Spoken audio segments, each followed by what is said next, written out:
अस्सलाम वालेकुम, मैं मोहम्मद अवैस आपसे मुखातिब हूँ। आज की अपनी इस वीडियो में रिव्यू करूँगा सेफ्सपान सिरप का।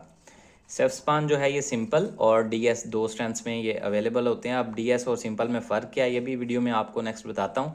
बाकी आज हम लोग इसका रिव्यू करेंगे, इसके बारे में जानेंगे, इसके फ़वाइद क्या हैं, इसके नुकसानात क्या होते हैं, तरीका इस्तेमाल क्या है और किन किन मसाइल में इसको यूज़ किया जाता है और इसको बनाने का तरीका क्या है। ये सारी डिटेल इंशाल्लाह इस वीडियो में मैं आपको दूंगा। लेकिन उससे पहले आपसे गुजारिश है, अगर आप मेडिकल से रिलेटेड, खास तौर पे अद्वियात से रिलेटेड इन्फॉर्मेटिव वीडियोस देखना चाहते हैं, वीडियो को लाइक कीजिएगा और चैनल को भी सब्सक्राइब कर लें। चलते हैं अपने टॉपिक की तरफ। तो ब्रांड नेम है सेफ्सपान और ये बना रहे हैं Barrett Hodgson private Pakistan private limited और ये अंडर लाइसेंस है Otsuka chemical co limited Japan के।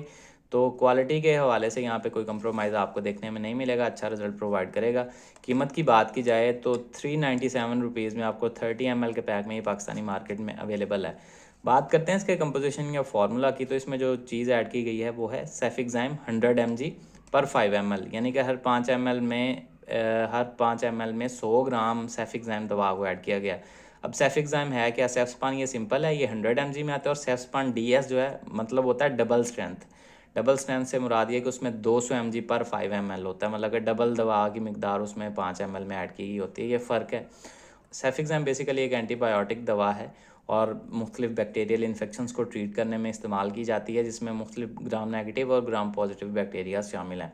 अब जिन कंडीशंस में इसका सबसे ज़्यादा इस्तेमाल होता है उसमें पहले नंबर पे आ जाते हैं आरटीआईज़, जिसमें अपर रेस्पिरेटरी ट्रैक्ट इन्फेक्शन या लोअर रेस्पिरेटरी ट्रैक्ट इन्फेक्शन, यानी कि आपके सांस का रास्ता जो है इसमें अगर बच्चे को कोई इन्फेक्शन हो जाता है, यानी कि नाक में कोई इन्फेक्शन हो जाए, साइनसेस में कोई इन्फेक्शन हो जाए, ये जो होलो कैविटीज़ होती हैं, या आपके गले में कोई इन्फेक्शन हो जाता है, टॉन्सिलाइटिस का मसला, या फ्रिंजाइटिस हो जाता है, या लेरिंजाइटिस हो जाता है, या आपकी सांस की नालियाँ मुतासर होती हैं तो उसमें आपको ब्रोंकाइटिस या नमूनिया, आपके फेफड़े मुतासर होते हैं, सांस की नालियाँ मुतासर होती हैं, बच्चे को चेस्ट इन्फेक्शन हो जाता है, नमूनिया हो जाता है, तो ऐसी कंडीशंस में डॉक्टर्स इसका इस्तेमाल करवाते हैं सांस के रास्ते के होने वाले इन्फेक्शंस को ट्रीट करने के लिए। लेकिन बैक्टीरियल इन्फेक्शन जिसमें उसकी वजह बन रहे हों उसको ट्रीट करने में इसका इस्तेमाल करवाया जाता है।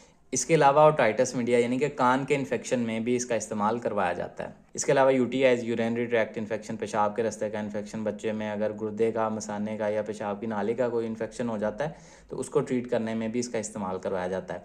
इसके अलावा टाइफाइड फीवर यानी कि टाइफाइड बुखार को ट्रीट करने में भी इसका इस्तेमाल करवाया जाता है। इसके अलावा इसका इस्तेमाल स्किन इन्फेक्शन या वाउंड इन्फेक्शन में भी, या कोई स्कैंडरी इन्फेक्शन आपको जल्द पे हो जाता है, कोई ज़ख़म हुआ या कोई ख़ारिश एलर्जी वगैरह हुई और वहाँ पे इन्फेक्शन हो जाती है बैक्टीरियल, तो उसको ट्रीट करने के लिए भी इसका इस्तेमाल करवाया जा सकता है। तो ये जो मेन यूजेस थे वो मैंने आपको इसके बता दिए। अगर बात की जाए इसके नुकसानात की, तो नुकसानात में कुछ अफराद में वॉमिटिंग या नोज़िया की, उल्टी मतली की कैफियत हो सकती है, डायरिया, पेट ख़राब या लूज़ मोशन हो सकते हैं, सर दर्द हो सकती है। इसके अलावा अगर आप इससे एलर्जिक हों तो जिस्म पे कोई एलर्जिक रिएक्शन, दाने या ख़ारिश वगैरह आपको देखने में मिल सकती है। अब अगर बात की जाए इसके तरीका इस्तेमाल या डोज के बारे में, लेकिन उससे पहले बनाने का सही इसका तरीका क्या है, तो ये आपको कप साथ में जो है मेयरिंग कप मिलता है, इसमें 10 ml वाटर एक दफ़ा में आपने ऐड करना है। पहले आपने इसको अच्छी तरह पकड़ें, इसको शेक करें और ये पाउडर जो है ये अलग कर लें। फिर आपने 10 ml पानी जो है इसमें उबला हुआ ठंडा पानी ऐड करके इसमें डालना है और अच्छी तरह से शेक करके इस पाउडर को मिक्स कर लें और मज़ीद 10 ml यानी कि टोटल 20 ml आपने इसमें ऐड करके इसको बना लेना है। डोजेज का तयन आपके डॉक्टर्स करते हैं, चूँकि एंटीबायोटिक्स का इस्तेमाल बगैर डॉक्टर के मशवरे के खुद से आपको कभी भी नहीं करना चाहिए, चूँकि इस पे ये डिपेंड करता है बच्चे के बॉडी वेट पे या उसके इन्फेक्शन की सीवियरिटी पे, एज पे, कि उसको डॉक्टर्स कितनी दवा कितना अरसा खाने के लिए देते हैं। मुख्तलिफ़ पेशेंट्स में मुख्तलिफ़ इन्फेक्शंस में इसकी दवा की मिकदार और दौरानिया डिफरेंट हो सकता है। आम बंदे को पता नहीं होता कि कितनी देर इसका कोर्स कंप्लीट करना है। इस वजह से या तो वो बीमारी को मुकम्मल ट्रीट करने में नाकाम रहते हैं या ड्रग रेजिस्टेंस पैदा कर लेते हैं बच्चों में बार बार खुद से इस्तेमाल करवा करवा के, तो इस वजह से फिर उनको पूरा फ़ायदा देखने में नहीं मिलता। तो बजाय खुद से इस्तेमाल करने के डॉक्टर से रुजू किया करें। तो जो डॉक्टर्स आपको इसकी जो रिकमेंडेड डोज़ है वो दें, वो प्रेस्क्राइब करें, वो आपने इस्तेमाल करनी है। आम अमूमी खुराक की अगर बात की जाए तो डेली की एक डोज भी दी जा सकती है, 2 डिवाइडेड डोजेज़ में भी आप दे सकते हैं। 1 साल से लेकर 4 साल तक के बच्चों के लिए 5 ml दिन में एक दफ़ा या 2 डिवाइडेड डोजेज़ में दे सकते हैं।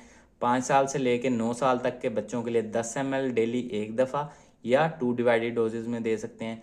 10 साल से लेकर 12 साल तक के बच्चों के लिए 15 ml दिन में एक दफ़ा या 2 डिवाइडेड डोजेज़ में आप इसको हाफ हाफ दे सकते हैं, या जिस तरह से आपके डॉक्टर्स आपको रेकमेंड करें उस तरह से इस्तेमाल कीजिएगा। तो ये सारी डिटेल थी जी सेफ्सपान सिरप से रिलेटेड। उम्मीद है आप लोगों को पसंद आई होगी। इससे रिलेटेड कोई सवाल है कमेंट सेक्शन में आप मुझसे पूछ सकते हैं। अपना ख्याल रखिएगा। अल्लाह हाफिज़।